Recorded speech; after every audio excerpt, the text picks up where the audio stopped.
Selamat pagi, selamat berjumpa kembali ya hari ini.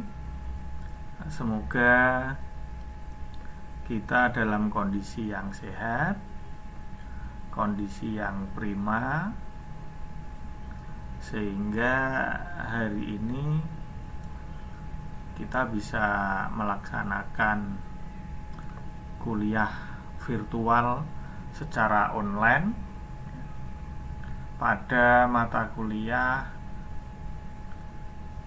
teknologi komputer. Nah, kebetulan hari ini pertemuan pertama kita,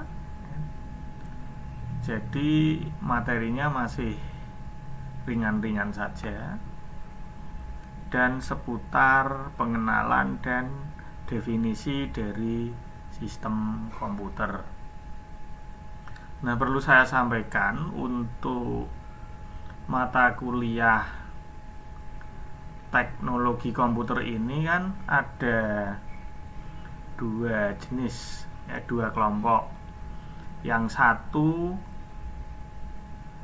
mata kuliah teknologi komputer itu sendiri, dan satunya praktikum mata kuliah teknologi komputer.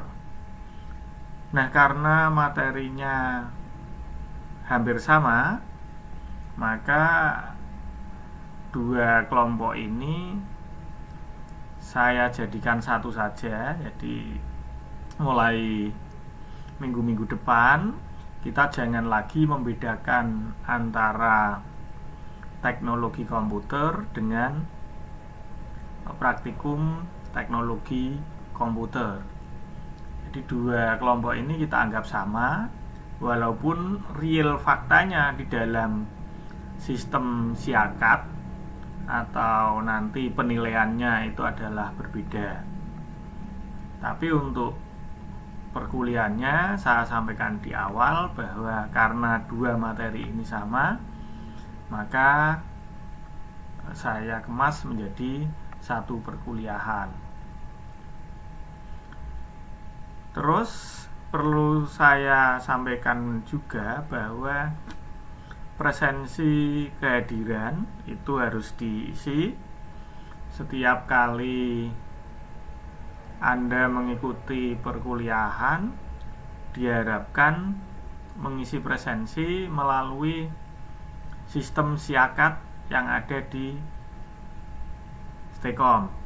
Jadi sudah disediakan oleh institusi, oleh Stekom, bahwa presensi harus melalui sistem. Kenapa presensi harus melalui sistem? Ya karena kehadiran dan aktivitas Anda akan tercatat secara sah dan valid hanya melalui sistem tersebut. Di luar sistem tersebut itu dianggap tidak valid. Jadi setiap kali mengikuti perkuliahan ya usahakan Anda presensi melalui siakat.stekom.ac.id. Terus kemudian untuk pengenalan komputer itu sendiri, materi kita hari ini cukup ringkas, cukup sederhana, ya kan? Tidak terlalu rumit untuk dipahami, sehingga nanti diharapkan setiap mahasiswa, baik yang berbackground dari SMK berbackground komputer maupun dari SMK berbackground ekonomi maupun dari SMA maupun MA, itu masih bisa mengikuti apa yang saya sampaikan. Nah, kecenderungan saya menggunakan bahasa yang simpel, bahasa yang mudah dipahami, dan bahasa yang umum digunakan. Jika ternyata di dalam perkuliahan ini Anda mengalami kendala, ya, tentunya kendalanya adalah kendala teknis, ya bukan non teknis ya. Kalau masalah jaringan kurang lancar, jaringan trouble, itu di luar kendali. Nah, yang jelas tentang perkuliahan, Anda mengalami kesulitan, kurang paham, bisa langsung tanyakan melalui live chat yang sudah tersedia. Anda bisa langsung tuliskan keluhan atau pertanyaan Anda. Jangan lagi terjadi miskomunikasi antara mahasiswa dengan pengajarnya maupun mahasiswa dengan mahasiswanya, sehingga persepsi buruk, asumsi buruk tentang mata kuliah maupun tentang pengajar itu bisa terhindari. Dan perlu saya sampaikan di awal pula bahwa nanti dalam perjalanan perkuliahan sebanyak 18 pertemuan, dipotong 2 minggu tenang dan 2 untuk ujian. Tentunya saya sebagai manusia biasa tidak luput dari kendala. Nah, suatu saat saya tidak bisa melakukan live secara langsung seperti ini dan hanya memberikan video hasil rekaman atau video tutorial untuk pengajaran. Saya harap semua mahasiswa maklum, mengerti bahwa setiap orang mempunyai masalah yang berbeda, mempunyai kendala yang berbeda. Begitu pula saya mentolerir mahasiswa dalam mengikuti perkuliahan saya. Seandainya tidak bisa mengikuti live secara langsung jam 8, video hasil record kuliah hari ini bisa Anda putar ulang kapanpun dan dimanapun. Jadi kapan saja Anda bisa memutar ulang video ini, di mana saja Anda juga bisa memutar ulang record dari kuliah virtual hari ini. Jadi Anda bisa masuk Syakat, putar ulang, atau langsung menuju ke channel, cari, putar ulang. Tapi tetap untuk presensi harus melalui syakat.stekom.ac.id. Kemudian setiap mahasiswa diharapkan nanti bergabung ke Communication Center Learning. Untuk grup Communication Center Learning ini menjadi sebuah wacana dan penghubung antara saya selaku pengajar dengan seluruh mahasiswa yang mengikuti perkuliahan saya. Sehingga di sana nanti akan saya tampilkan berbagai macam informasi.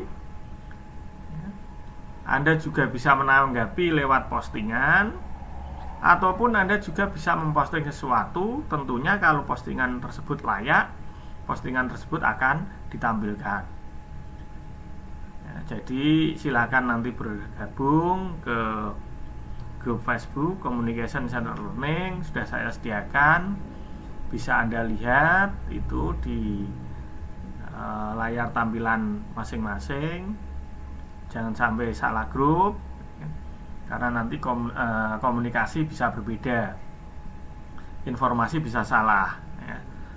Dipastikan bahwa Anda tergabung dalam Communication Center Learning, jangan yang lain.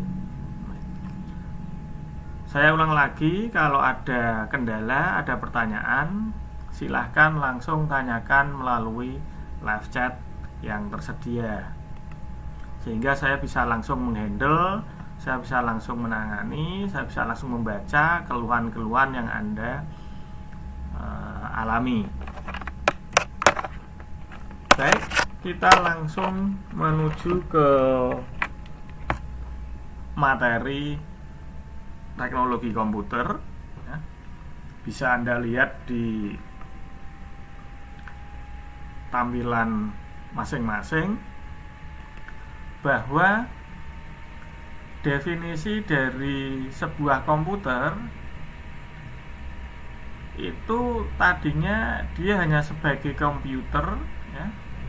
Terus kemudian to compute, jadi ada alat ini disebut sebagai komputer ya. fungsi dari alat ini to compute, untuk menghitung. Fungsinya ya itu saja. Tadinya fungsinya itu saja. Tetapi teknologi dari komputer ini terus mengalami perkembangan. Bahkan sampai sekarang kita membedakan mana teknologi komputer, mana teknologi komunikasi, dan mana teknologi informasi sungguh sangat bias. Sulit kita bedakan. Nah, sehingga di sini saya breakdown lagi bahwa komputer adalah suatu alat elektronik. Jadi jelas secara hardware dia merupakan alat elektronik, kumpulan dari gabungan berbagai macam elektronika. Kalau dulu ya kan, sebelum adanya IC, ya kita tahu ada kapasitor, ada transistor, ada resistor. Ini digabung-gabungkan. Kalau sekarang sudah menggunakan chip, jadi transistor, kapasitor, ya itu sudah dimasukkan ke dalam sebuah chip, atau istilah akademisnya chip dikenal dengan IC. Itu secara hardware. Kita melihat bahwa komputer adalah alat elektronik, tidak lepas atau tidak beda jauh dari yang lain. Ya kayak televisi, kayak radio, dan lain-lain. Itu kan alat elektronik. Nah, kemudian yang kedua, dia dapat menerima input data. Bisa kita kasih inputan. Nah, input data itu bisa dari user, bisa dari kita, maupun dari sistem yang lain. Ini yang membedakan antara komputer dengan alat elektronika yang lain. Televisi, apakah bisa menerima input data? Dia searah, ya kan? Monolog. Radio, dia searah dan monolog. Nah, beda dengan komputer, dia bisa menerima input data. Nah, yang lebih canggih lagi bahwa komputer ini bisa mengolah data. Jadi dia mendapatkan inputan lalu diolah. Misal kan ada to compute tadi ya, untuk menghitung. Ada 2 ditambah dengan 3. Inputannya tentunya 2 ya kan. Kita input datanya 2, lalu input data lagi 3. Di mana operasi yang dijalankan adalah penjumlahan. Nah, dengan adanya instruksi penjumlahan ini, maka input data tadi akan diolah. Ya. Input data tadi diolah sehingga menghasilkan suatu angka baru, yaitu berupa angka 5. Nah, angka 5 inilah yang disebut sebagai dengan informasi. Sehingga komputer tersebut dapat memberikan suatu informasi. Tidak lepas dari to compute. Ini masih seputar to compute, ya. Belum lagi kita membicarakan komputer sebagai teknologi informasi. Nah, ini. Terus kemudian di dalam komputer itu ada sebuah program, kan? Nah, suatu program ini tersimpan di memori komputer. Nah, nanti kalau kita membahas memori, kemungkinan ada di materi-materi berikutnya ya, khusus tentang memori. Ya. Kalau ini hanya ringkas-ringkas saja tentang komputer apa itu dulu. Ya. Nah, ini. Jadi suatu program tersimpan di dalam memori. Ada instruksi-instruksinya untuk membangkitkan program ini nanti. Nah, karena di memori ini bisa menyimpan suatu program, otomatis ya, komputer ini juga dapat menyimpan hasil dari pengolahan program tadi. Terus yang terakhir, alat ini atau komputer ini dia bisa bekerja secara otomatis. Jadi dia tanpa harus dijalankan, tanpa harus digerakkan, dia bisa dengan sendirinya bekerja sesuai dengan input atau sesuai dengan instruksi program yang diberikan. Nah, ini definisi dari sebuah komputer. Jadi kalau kita melihat bahwa komputer itu to compute, untuk menghitung, itu dia jelas ya kan, adanya input, kemudian proses, dari proses ini menghasilkan sebuah output ya. Inputnya berupa data, prosesnya itu adalah pengolahan ya. Nah kemudian outputnya berupa informasi. Angka 2 tadi berupa input data ya kan? Angka 3 juga input data. Pengolahannya berupa proses penjumlahan di dalam sebuah sistem komputer. Outputnya berupa angka 5. Nah angka 5 ini disebut sebagai informasi. Nah data sendiri itu apa? Ternyata di sini data itu ada definisi khusus ya. Data itu merupakan suatu kumpulan kejadian yang diangkat dari suatu kenyataan. Jadi yang nyata-nyata itu disebut data. Kalau yang fiktif itu bukan data. Makanya kalau kita berdebat, kalau kita berargumen, kadang ada sebagian orang yang berseloroh harus dilandasi dengan data, atau mungkin tanya datanya mana.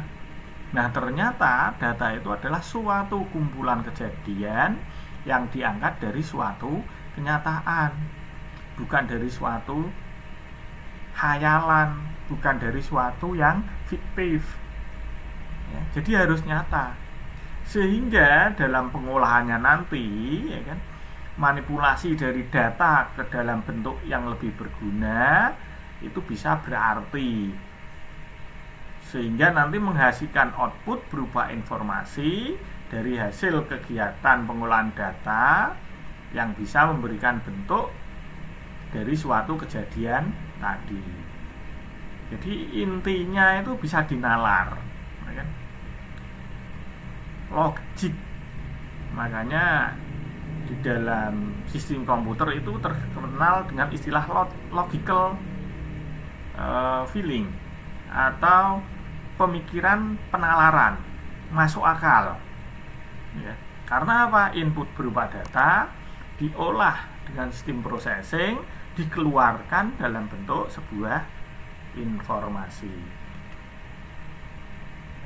Nah ini bisa Anda lihat untuk pengembangan siklus pengolahan datanya ya, di mana ada sayap kiri itu organization, lalu memberikan suatu inputnya itu masuk ke processing. Dari input yang diberikan oleh organization tadi atau organisasi tadi diproses. Nah proses ini bisa masuk ke dalam storage ya kan, bisa langsung ke output. Storage itu apa? Storage itu media penyimpanan ya. Nah setelah output ada hasil berupa informasi tadi dari data itu yang sudah diolah, kemudian didistribusikan. Nah pendistribusiannya ini kemana? Ya balik ke organisasi tadi, sehingga informasi ini bisa diperoleh secara akurat. Nah bisa dibaca di note di bawahnya kan, organization itu adalah tahap yang berhubungan dengan proses pengumpulan data. Ada proses pencatatan, ada proses pencarian ya. Ini organization. Terus kemudian input itu berupa tahap proses memasukkan data ke dalam komputer lewat alat input. Jadi kita ngetik lewat keyboard, kita memberikan masukan lewat number nanti keyboard kan macam-macam, ada keyboard QWERTY, ada keyboard keylog, ada keyboard numbering, ya. Itu masukan, nanti bisa masukan berupa input dari sistem yang lain. Contohnya kalau komputer kita terhubung dengan sebuah sistem yang lain, presensi, webcam, nah itu namanya input via sistem yang lain. Nah, dari input ini diproses. Tahap proses ini pengolahan data dari data yang sudah dimasukkan, yang dilakukan oleh alat proses. Alat proses itu apa? Nanti di processing, alat proses. Nah, prosesor biasanya nanti dikenal istilahnya adalah prosesor. Prosesor ada berapa level nanti? Ada di dalamnya register, ada ALU, ya kan? Nanti itu kita bahas sub materi khusus tentang prosesor. Nah, kemudian outputnya itu adalah tahap proses menghasilkan output dari hasil pengolahan data ke alat output. Alat output itu bisa layar monitor untuk tampilan, ya, seperti yang Anda lihat. Itu bisa menampilkan tulisan, itu namanya alat output. Bisa berupa printer, dimana untuk mencetak, ya, setelah ada masukan dicetak printer, itu printer sebagai alat output. Distribution, tahap penyebaran output ke pihak yang membutuhkan informasi. Nah, yang membutuhkan informasi bisa berupa organization tadi.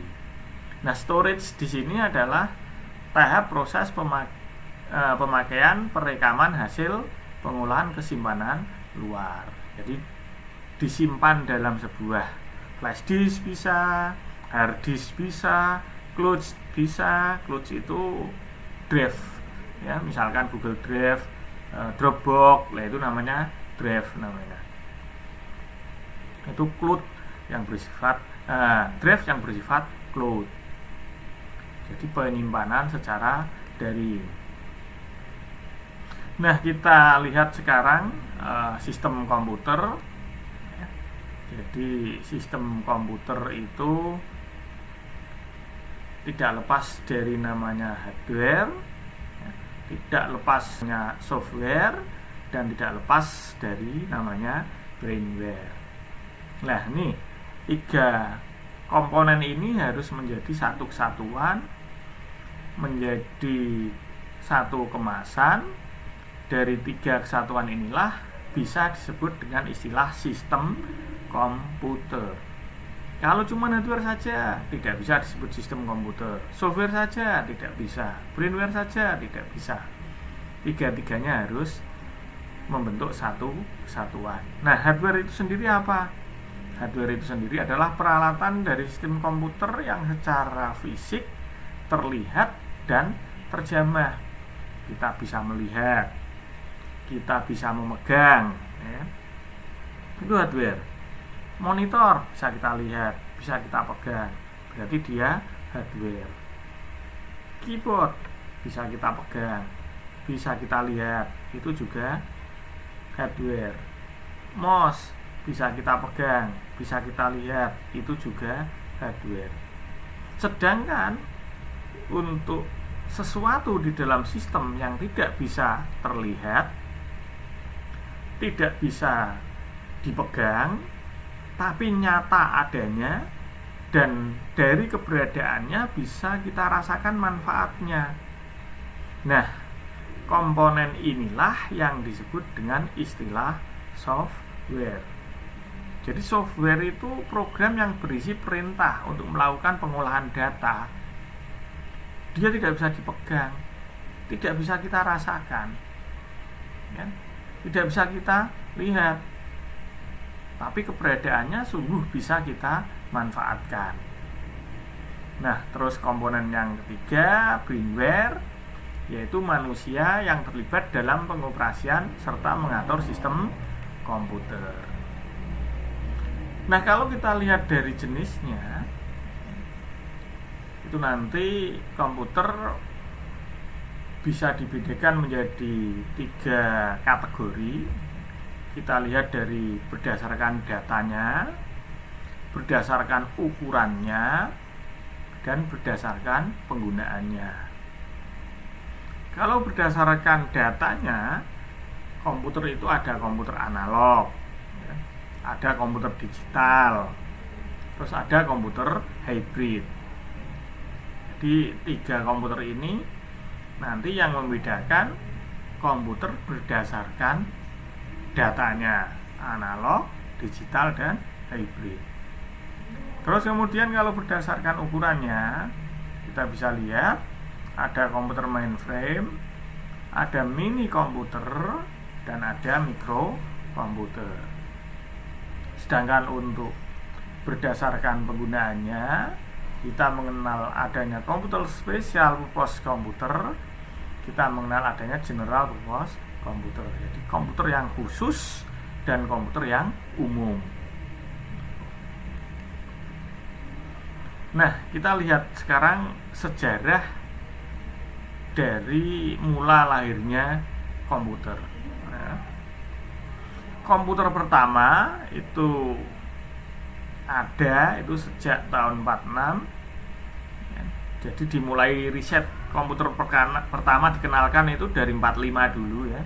Dari 45 itu mulai dikenalkan, sehingga orang mengenal pertama kali generasi pertama itu komputer itu tahun 46 sampai dengan tahun 59. Jadi generasi pertama dari 46 sampai 59. Tapi komputer mulai dikenalkan itu tahun 45. Tapi mulai disebut generasi pertama itu mulai 46 dan 59.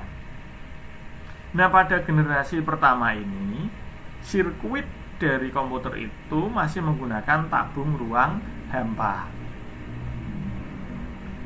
Programnya sendiri pun dibuat dengan menggunakan bahasa assembler. Kalau dilihat dari ukurannya, komputer ini sangat besar. Bahkan bisa terdiri dari beberapa ruangan ya. Jadi ruangan untuk melihat tampilan sendiri, ruangan untuk hardware-nya sendiri ya.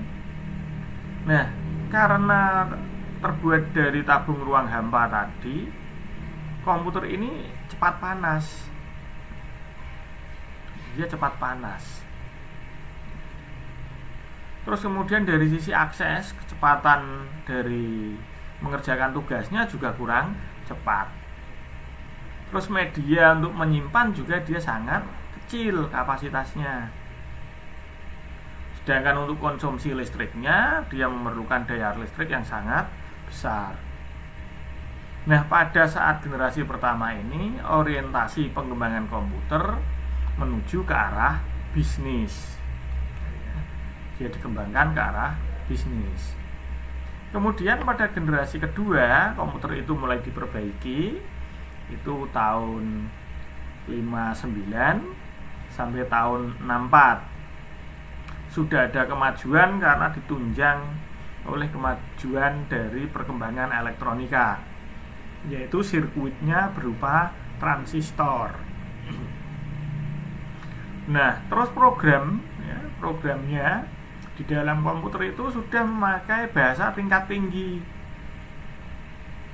Nah, jadi high level language namanya. Nanti ada low level language, high level language. High level language itu ada COBOL, Fortran, Algol, itu high level language. Untuk media penyimpanannya, kapasitas memori sudah cukup lumayan.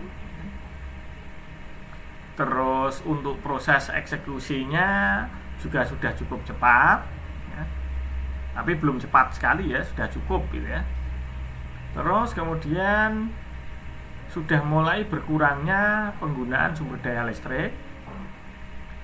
Nah, perkembangannya sudah berubah orientasinya, tidak lagi hanya seputar bisnis, tapi juga seputar teknis.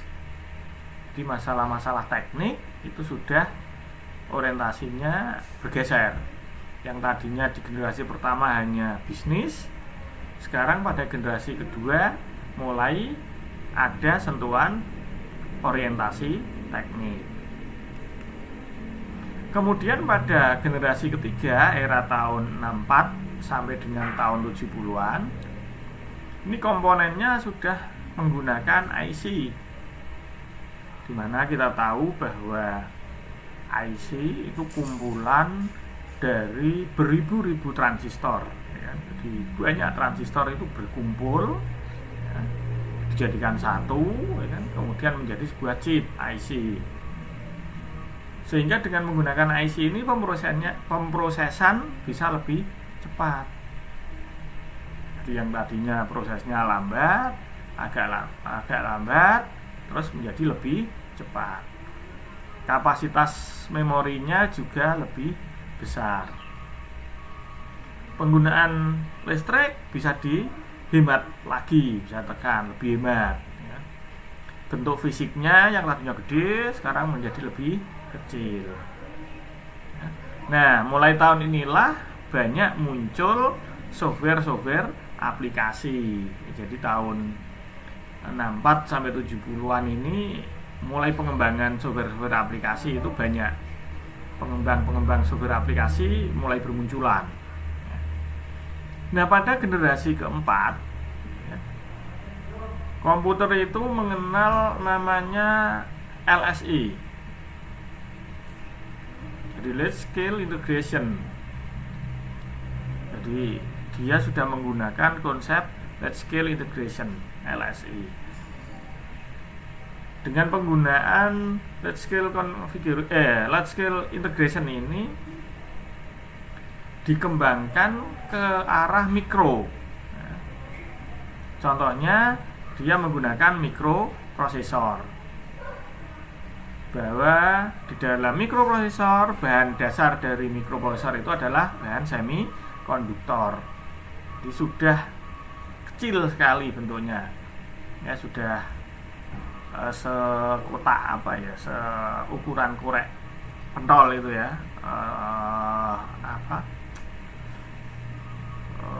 bukan batangnya tapi kemasannya itu loh, sekemasan sekorek pentol.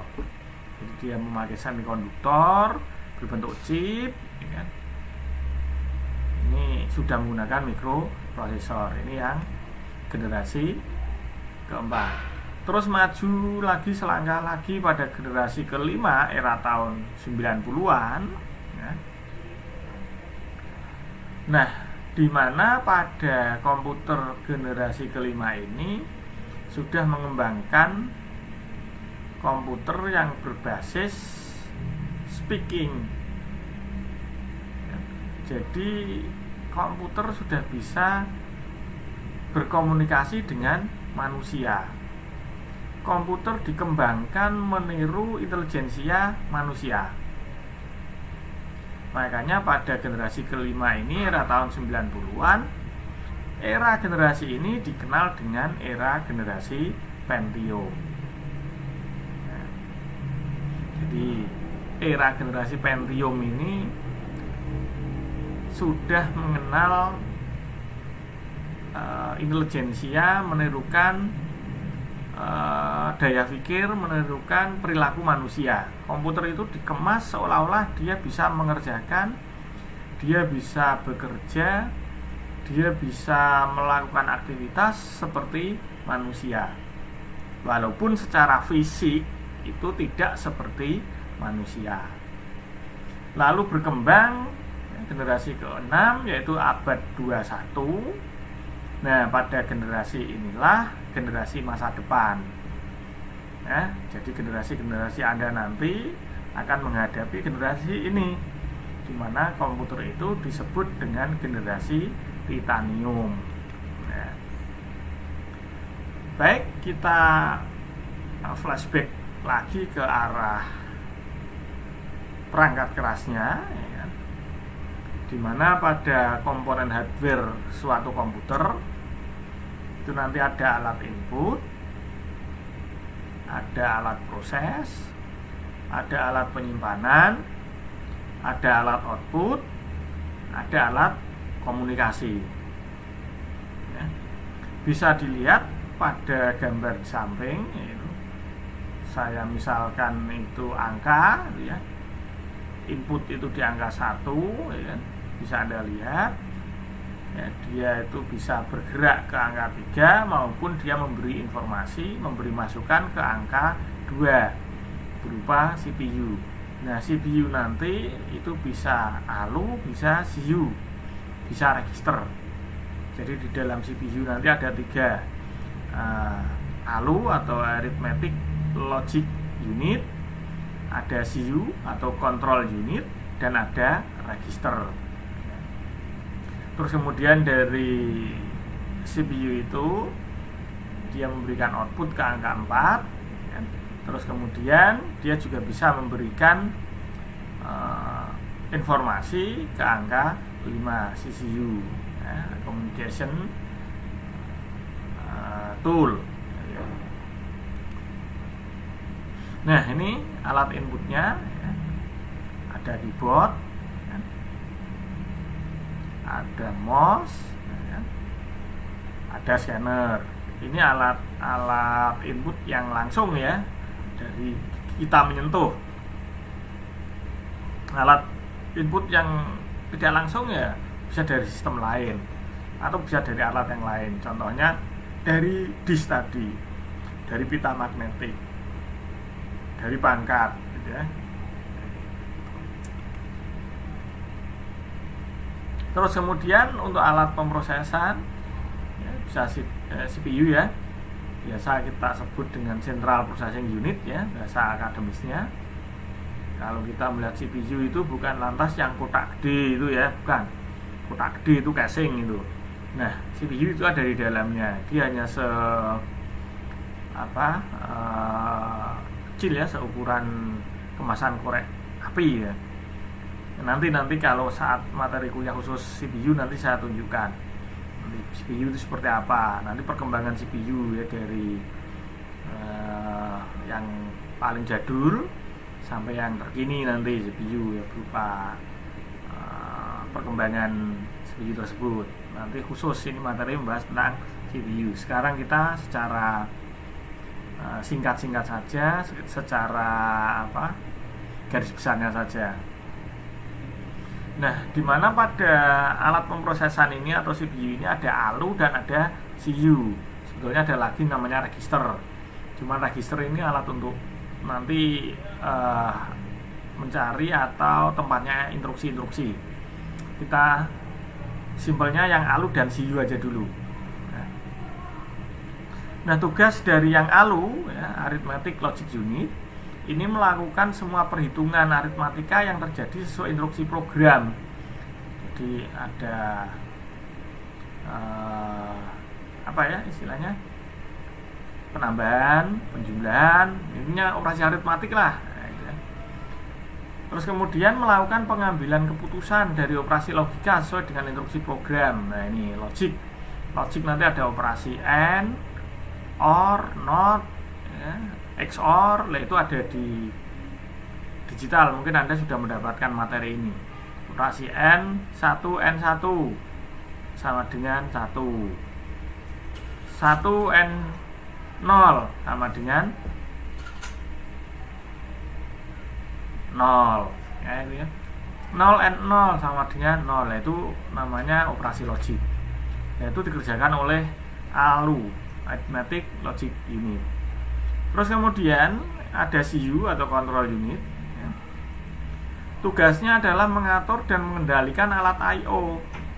Jadi dia mengatur keyboard, mengatur mouse ya, mengatur monitor. Itu dia dikenalkan oleh namanya Control Unit. Dia dimanage oleh Control Unit. Mengambil instruksi dari main memory. Jadi nanti yang mengambil instruksinya, ini saya harus melakukan apa ini? Saya sekarang harus kerja apa ini? Nah, ini namanya instruksi. Nah, instruksi ini tersimpan di dalam memori yang disebut main memory, lalu diambil. Nah, yang mengambil tugasnya siapa? Tugasnya Control Unit. Terus kemudian mengambil data dari main memory jika diperlukan. Nah, datanya tadi di main memory diambil kalau diperlukan. Kalau nggak perlu ya instruksinya saja. Terus mengirim instruksi ke ALU. Jadi dari mengambil instruksi dari main memory, oh saya mengerjakan apa ini? Oh ternyata ada operasi aritmetik, lempar, kirimkan instruksi itu ke ALU. Oh, ada operasi logik, kirim ke ALU, gitu ya. Terus kemudian dari Central Processing Unit ini nantinya dia akan bisa menyimpan hasil dari proses yang telah dilakukan ke dalam main memory, dalam media penyimpanan. Nah, di dalam alat penyimpanan ini main memory ini kita akan mengenal adanya main memory, ya, adanya register, adanya external memory. Untuk main memorinya itu adalah dipergunakan untuk menyimpan instruksi dan data yang akan diproses dan dari hasil pengolahan.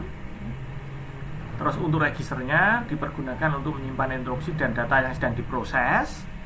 Terus external memory dipergunakan untuk menyimpan program dan data secara permanen. Nah, main memory itu biasanya kita mengenal dengan istilah RAM ya. RAM, register itu berada dalam prosesor yang saya sebutkan tadi bahwa prosesor itu ada 3 ya, isinya register, ALU, dan CPU.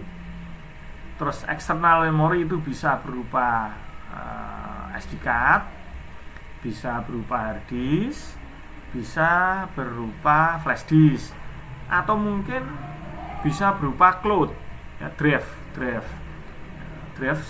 yang bersifat cloud ya, itu eksternal memorinya. Nah, sebelum kita bahas yang ini, kalau misalkan ada pertanyaan, ada kekurangpahaman, bisa Anda tuliskan melalui live chat ya. Jadi Anda bertanya, Anda tulis melalui live chat. Nah, untuk perkuliahan dengan saya itu tidak harus menggunakan laptop, bisa menggunakan media lain ya, berupa media HP. Walaupun Anda menggunakan media HP, jangan lupa bahwa presensi, saya tekankan lagi bahwa presensi harus dilakukan melalui SIAKAT Stekom. Jadi Anda jangan hanya ketik hadir melalui live chat ya, saya nggak tahu Anda hadir apa enggak ya, tapi silakan Anda masuk melalui SIAKAT, presensinya melalui sana. Jadi misalkan Anda langsung menuju channel saya, cari live ya kan, wah hari ini Bapaknya ngajar kayak ini, wah ini ngajar ada mata kuliah nih ya. Lalu Anda langsung masuk lewat YouTube menyaksikan saya, nah itu kemungkinan tidak tercatat pada sistem.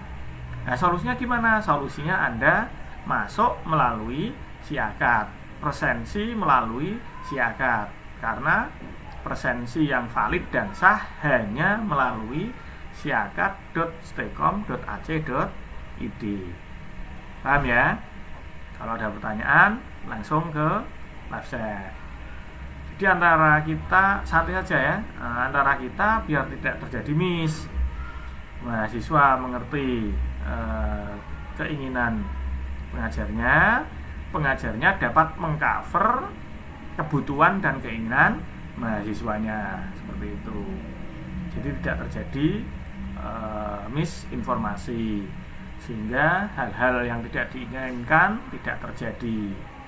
Kan santai saja. Di sini pokoknya kita belajar bareng-bareng lah.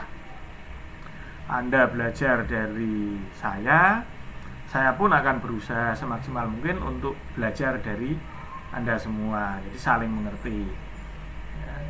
Jangan saling menyalahkan. Wah, saya menyalahkan Anda ini nggak pernah masuk, nggak masuk gini-gini ya, nggak boleh ya kan, karena setiap orang mempunyai kepentingan yang berbeda, dimana kepentingan Anda bisa saja hari ini urgent, tidak bisa mengikuti perkuliahan ya kan? Saya pun juga demikian. Suatu saat saya nggak bisa mengisi secara live dan hanya memberikan record atau hasil rekaman yang bisa Anda pelajari.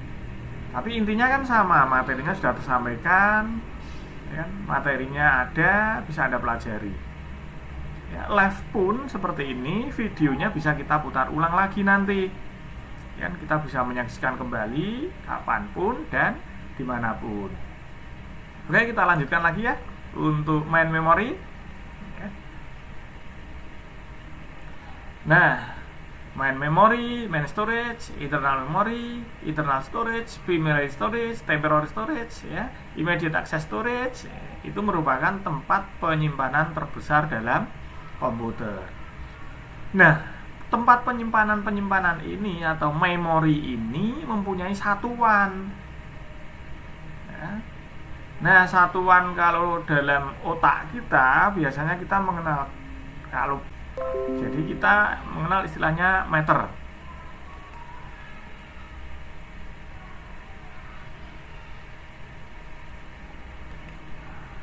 Nah, tapi di dalam satuan komputer kita mengenalnya dengan istilah byte. Jadi nanti satuan terkecil adalah byte, lalu kilobyte, lalu megabyte, lalu gigabyte, lalu terabyte, ya. 1 byte terdiri dari 8 bit. Nah, bit ini sudah Anda pelajari di digital, yaitu binary digit antara angka 0 dan angka 1. Ya, jadi di dalam satuan komputer itu dikenal dengan istilah byte, ya, paling kecil, terus kemudian kilobyte, megabyte, gigabyte, terabyte. 1 byte sama dengan 8 bit atau binary digit. Ini gambar dari main memory, ya, di mana main memory itu di dalam kotak besar, ya. Dia ada alat input, lalu alat memproses. Alat memproses itu nanti CPU, ya. CPU itu terdiri dari 3 bagian: control unit, arithmetic logic unit, dan register. Terus kemudian kita mengenal adanya main memory. Nah, di main memory ini nanti kita mengenal adanya RAM dan mengenal adanya ROM.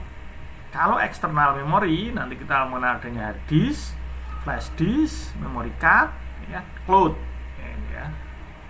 Terus kemudian ada alat output. Ini yang RAM, ya, random access memory. Memori yang dapat isinya itu diambil, dihapus, diisi lagi, ya, itu RAM, ya. Dia merupakan input storage, ya, jadi untuk menampung input yang dimasukkan oleh alat input. Dia bisa menampung program storage, ya, untuk menyimpan semua instruksi program yang akan diproses. Dia bisa working storage, ya, untuk menyimpan data yang akan diolah.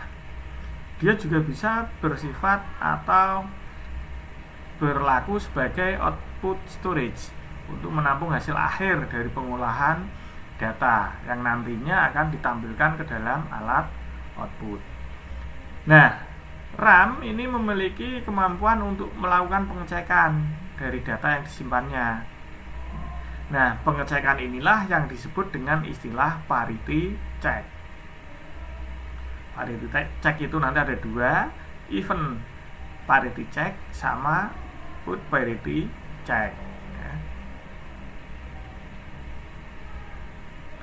Kalau even parity check itu jumlah bit satunya nanti harus benar. Kalau odd parity check itu jumlah bit satunya harus ganjil.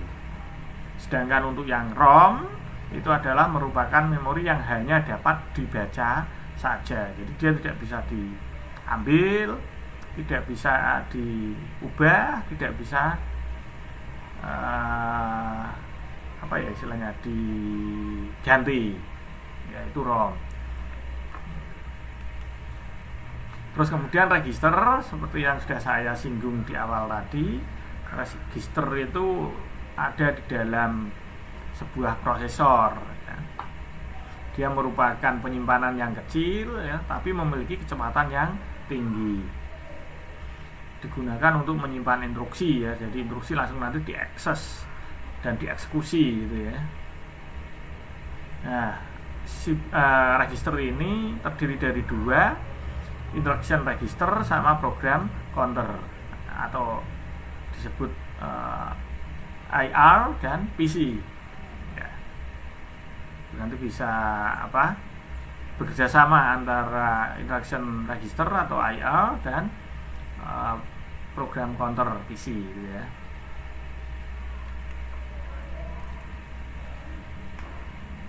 Ini sebagai tambahan dari register ya, dimana CPU nanti ada cache memory, ada main memory. Jadi antara CPU dan main memory itu ada satu namanya cache memory. Nah, tapi ada beberapa komputer yang tidak ada cache memorinya nanti. Nah, kalau kayak laptop atau prosesor ya, prosesor yang bertipe Celeron sepertinya itu tidak ada cache memory. Kalau yang seri dari AMD saya kurang paham apa itu. Ada yang ada cache, tapi biasanya kalau prosesor ada cache memorinya itu lebih mahal. Nah, bahkan untuk yang sekarang untuk cache memory ini kebanyakan menggunakan tambahan lagi slot yang seri SSD itu ya, yang M2 itu ya. Biasanya yang laptop model sekarang itu ada M2-nya itu. Nah, itu cache memory dia. Jadi sebelum ke prosesor dia simpan di cache memory. Jadi kerja dari CPU dalam mengambil instruksi itu lebih cepat. Dia tidak harus ke main memory, tapi cukup di cache memory. Nanti main memory yang menyetor data ke cache memory. Ini yang external memory. External memory sudah saya singgung tadi ya, ada hard disk, flash disk, SD card sama cloud ya. Ini nanti ada materinya sendiri. Alat output tadi juga sudah saya singgung, sudah saya jelaskan sedikit. Ini kan ada monitor, ada printer ya, ada speaker ya, gitu ya. Jadi ini contoh alat outputnya ya kan, printer. Ini saya kira kalau ini sudah paham semua ini. Nah, sekarang ke softwarenya. Sekarang software itu sesuatu yang tidak bisa kita pegang, tidak bisa kita raba, tidak bisa kita lihat, tapi keberadaannya itu bisa kita rasakan. Nah, software itu nanti dibagi menjadi beberapa bagian. Ada yang disebut dengan bahasa pemrograman. Contohnya assembler, itu ya bahasa mesin ya. Terus ada COBOL, Fortran, ya, LISP, itu yang bahasa tingkat tinggi. Itu yang compiler. Kalau yang interpreter ada Pascal, Basic, C, ya, Foxpro. Nah, ini bahasa tingkat tinggi tapi yang interpreter. Kalau yang compiler itu Fortran, COBOL, LISP, RPG, ya. Atau mungkin bahasa generasi keempat ya, Informatic, Oracle, ya kan, MySQL dan lain-lain ya, itu ya. PHP ya, itu bahasa pemrograman. Terus kemudian ada juga paket aplikasi. Paket aplikasi itu bisa Word, Excel, PowerPoint, namanya kalkulator, itu paket aplikasi ya. Jadi beda, paket aplikasi dengan bahasa pemrograman beda. Terus ada sistem operasi ya. Sistem operasi itu ada DOS, ada Windows, ada Unix, ada Linux ya kan? Nah, sekarang tambah Android ya. Ini sistem operasi ya. Terus kemudian selain dari software dan hardware, sistem komputer itu ada satu bagian lagi yang tidak boleh terlupakan, yaitu brainware. Brainware itu bisa terdiri dari sistem analis, bisa dari programmer, bisa end user. Kalau sistem analis itu biasanya adalah orang yang menganalisa.